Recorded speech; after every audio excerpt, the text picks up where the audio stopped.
पाठ 18 पत्र लेखन लेटर राइटिंग। पत्रों का महत्व। प्रश्न उठता है कि लोग पत्र क्यों लिखते हैं। जब कोई व्यक्ति हमारे सामने होता है तब तो हम बातचीत के द्वारा उससे अपने मन की बात कह सकते हैं और उसके मन की बात सुन सकते हैं। परंतु जब कोई दूर होता है और उस तक हम अपने मन की बात पहुंचाना चाहते हैं तब हमें पत्रों का सहारा लेना पड़ता है। इन पत्रों के माध्यम से लोग अपने मित्रों, रिश्तेदारों तथा सगे संबंधियों से संपर्क बनाए रखते हैं। तो दूसरी ओर तरह तरह के कार्य करने कराने के लिए विभिन्न कार्यालयों में, बैंकों में, विद्यालय तथा विश्वविद्यालयों आदि में तरह तरह के पत्र नित्य लिखे जाते हैं। कहने का तात्पर्य इतना ही है कि पत्र वे साधन हैं जो दूर बैठे लोगों के बीच संपर्क बनाए रखने का काम करते हैं। पत्र लेखन एक कला के रूप में कहानी, कविता, उपन्यास, नाटक, एकांकी, निबंध आदि की तरह पत्र लिखना भी एक कला है। जो पत्र जितना अधिक रोचक तथा प्रभावशाली होगा वह पाठक पर उतना ही गहरा प्रभाव डालेगा। पत्रों को प्रभावशाली एवं रोचक बनाकर हम अपना काम भी आसानी से सिद्ध करवा सकते हैं। अतः पत्र लेखन की भी कुछ प्रमुख विशेषताएं होती हैं। पत्र की भाषा शुद्ध एवं सरल होनी चाहिए।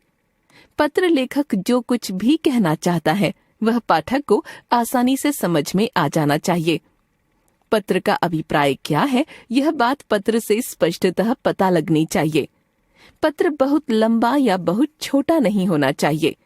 पत्र लिखते समय अति संक्षेप तथा अति विस्तार से बचना चाहिए। पत्र के प्रकार। पत्र मुख्यतः दो प्रकार के होते हैं। अनौपचारिक पत्र, परिचित व्यक्तियों या सगे संबंधियों आदि को जो पत्र भेजे जाते हैं वे अनौपचारिक या व्यक्तिगत पत्र कहलाते हैं। औपचारिक पत्र, जिन लोगों से कोई व्यक्तिगत संबंध नहीं होता उन लोगों को जो पत्र लिखे जाते हैं वे औपचारिक पत्र होते हैं। इनमें कई औपचारिक कथन या सूचना आदि होती हैं। इसके अंतर्गत 3 तरह के पत्र आते हैं। आवेदन पत्र या प्रार्थना पत्र, प्रधानाचार्य आदि को लिखे जाने वाले पत्र। व्यावसायिक पत्र, व्यापारियों, दुकानदारों आदि को लिखे जाने वाले पत्र। तथा सरकारी पत्र, सरकारी कर्मचारी या विभाग द्वारा किसी अन्य कर्मचारी या विभाग को लिखे जाने वाले पत्र। अनौपचारिक पत्राचार। अनौपचारिक पत्र के निम्नलिखित अंग होते हैं। पत्र लेखक का पता। पत्र के सबसे ऊपर बाईं ओर पत्र लेखक को अपना पता लिखना चाहिए। यदि छात्रों को परीक्षा भवन में पत्र लिखने के निर्देश दिए गए हैं तो उन्हें अपना पता न लिखकर परीक्षा भवन तथा नगर का नाम जहां परीक्षा हो रही है लिख देना चाहिए। जैसे परीक्षा भवन, नई दिल्ली। दिनांक। पत्र लेखक को चाहिए कि पता लिखने के बाद ठीक उसके नीचे उस दिन का दिनांक लिखे। जैसे परीक्षा भवन, नई दिल्ली, दिनांक 15 अप्रैल 2024 या 15/4/2024। संबोधन। अनौपचारिक पत्रों में संबोधन का विशेष महत्व होता है क्योंकि इनके माध्यम से पत्र लेखक पाठक के प्रति अपनी भावनाओं को व्यक्त करता है। संबोधन के कुछ नमूने इस प्रकार हैं। पूज्य पिताजी या माताजी या गुरुजी आदि।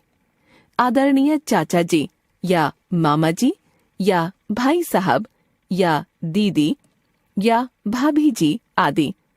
श्रद्धेय चाचा जी या गुरुवर आदि।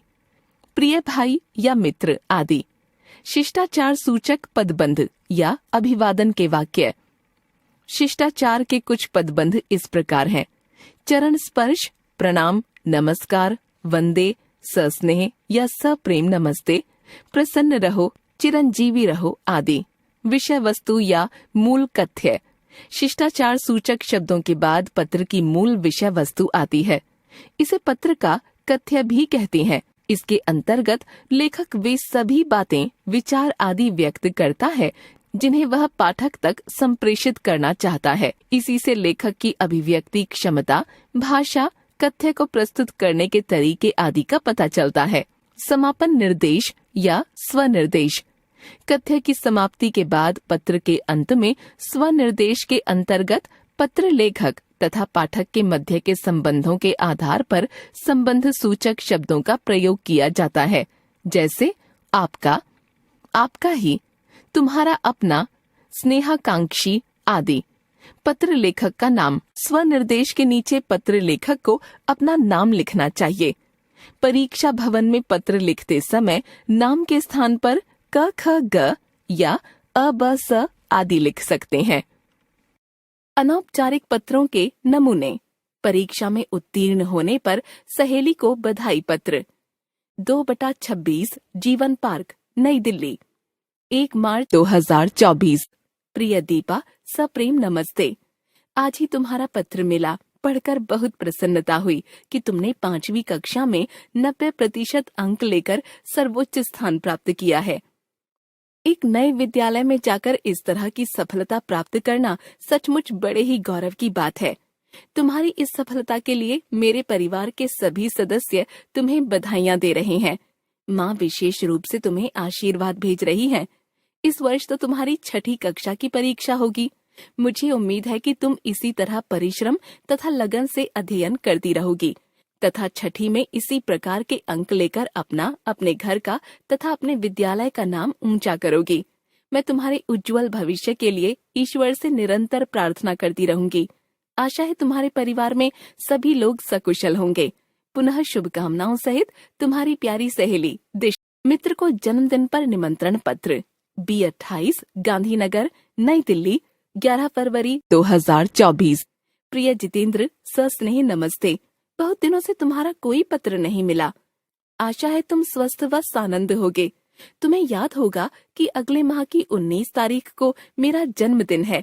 मेरे माता पिता हर बार की तरह इस बार भी मेरे जन्मदिन को बड़े धूमधाम से मनाना चाहते हैं। इस अवसर पर मेरे सभी मित्र एकत्रित हो रहे हैं। यदि इस अवसर पर तुम भी आ जाते हो तो इस कार्यक्रम का आनंद दुगुना हो जाएगा। तुम्हारी जानकारी के लिए यह बता दूं कि उस दिन प्रातः काल हवन होगा। दिन में सब लोग मंदिर जाएंगे तथा संध्या को प्रीति भोज होगा। प्रीति भोज के बाद संगीत का कार्यक्रम रखे जाने की भी बात सोची जा रही है। आशा है तुम मेरे इस निमंत्रण को अवश्य स्वीकार करोगे तथा अपने पिताजी, माताजी और बड़े भाई के साथ जन्मदिन से एक दिन पहले ही दिल्ली पहुंचने का प्रयत्न करोगे। यहाँ सब कुशल है। आदरणीय माताजी तथा पिताजी को मेरा प्रणाम निवेदित करना। छोटी बहन को स्नेह। तुम्हारी प्रतीक्षा में तुम्हारा अभिन्न मित्र निशांत। औपचारिक पत्राचार। औपचारिक पत्र के निम्नलिखित अंग होते हैं। शीर्ष। इसके अंतर्गत पत्र के ऊपरी भाग में बाईं ओर प्रेषक अपना पता लिखता है। यदि परीक्षा भवन में पत्र लिख रहे हैं तो पते के स्थान पर परीक्षा भवन तथा नगर का नाम इस प्रकार लिखें: परीक्षा भवन, दिल्ली या वाराणसी या मुंबई आदि। दिनांक। शीर्ष के नीचे दिनांक लिखा जाता है। पत्र प्राप्तकर्ता का संक्षिप्त पता। दिनांक के ठीक नीचे पत्र प्राप्त करने वाले व्यक्ति का पता लिखा जाना चाहिए। सामान्यतः इसे 4 पंक्तियों में लिखा जाता है, जैसे सेवा में संपादक नव भारत टाइम्स, ITO, नई दिल्ली। सेवा में प्रधानाचार्य मानव रचना विद्यालय, फरीदाबाद। सेवा में प्रबंधक full marks private limited, Daryaganj, नई दिल्ली। संबोधन। प्राप्तकर्ता के पते के ठीक नीचे संबोधन लिखा जाता है। औपचारिक पत्रों में प्रायः महोदय या महोदया, मान्यवर, श्रीमान आदि संबोधन लिखे जाते हैं। पत्र का कलेवर। पत्र के कलेवर में वे सब बातें आती हैं जो आप पत्र पाने वाले को बताना चाहते हैं। स्वनिर्देश। पत्र के मुख्य कलेवर के बाद स्वनिर्देश लिखा जाना चाहिए। व्यावसायिक पत्रों में गिने चुने स्वनिर्देश लिखे जाते हैं, जैसे भवदीय, उत्तरापेक्षी, आपका आदि। हस्ताक्षर। स्वनिर्देश के ठीक नीचे पत्र भेजने वाला अपने हस्ताक्षर करता है तथा हस्ताक्षर के ठीक नीचे कोष्ठक में अपना नाम भी लिखता है। औपचारिक पत्र के नमूने। विद्यालय छोड़ने का प्रमाण पत्र लेने के लिए प्रधानाचार्य को प्रार्थना पत्र। सेवा में प्रधानाचार्य महोदय, सरस्वती हाई स्कूल, साकेत, नई दिल्ली, 2 मार्च 2023। विषय: विद्यालय छोड़ने के प्रमाण पत्र को प्राप्त करने हेतु प्रार्थना पत्र। मान्यवर, सविनय निवेदन है कि मैं इस विद्यालय की कक्षा 6A की छात्रा हूँ। मेरे पिताजी अभी तक दिल्ली के एक सरकारी कार्यालय में कार्यरत थे, लेकिन अब उनका स्थानांतरण दिल्ली से हैदराबाद हो गया है। हम सभी को आगामी मास की 1 तारीख तक वहां पहुंच जाना है। मेरे पिताजी वहीं के किसी विद्यालय में मेरा प्रवेश कराएंगे। मैंने आपके विद्यालय के विभागों अथवा अनुभागों से अनापत्ति प्रमाण पत्र ले लिया है। आपसे अनुरोध है कि मुझे अब विद्यालय छोड़ने का प्रमाण पत्र देने की कृपा करें, जिससे कि नए विद्यालय में प्रवेश लेते समय मुझे कोई असुविधा न हो। सधन्यवाद, आपकी आज्ञाकारी शिष्या नैना गुप्ता, कक्षा 6A, अनुक्रमांक 15। बीमारी के अवकाश के लिए प्रधानाचार्य को आवेदन पत्र। सेवा में प्रधानाचार्य महोदय, बाल भारती विद्यालय, नई दिल्ली, 8 सितंबर 2024। विषय 4 दिनों के चिकित्सा अवकाश हेतु आवेदन पत्र। मान्यवर, निवेदन है कि मैं आपके विद्यालय में कक्षा 6B की छात्रा हूँ। कल रात से ही मुझे ज्वर हो गया है, जिसके कारण मैं विद्यालय आने में असमर्थ हूँ। डॉक्टर ने मुझे 4 दिनों तक पूर्ण रूप से आराम करने के लिए कहा है। अतः मैं दिनांक 8 सितंबर 2024 से 11 सितंबर 2024 तक विद्यालय में उपस्थित नहीं हो सकूंगी। आपसे अनुरोध है कि मुझे उक्त दिनों का अवकाश प्रदान करने की कृपा करें। सधन्यवाद, भवदीय नीतू कुमारी, कक्षा 6B, अनुक्रमांक 24।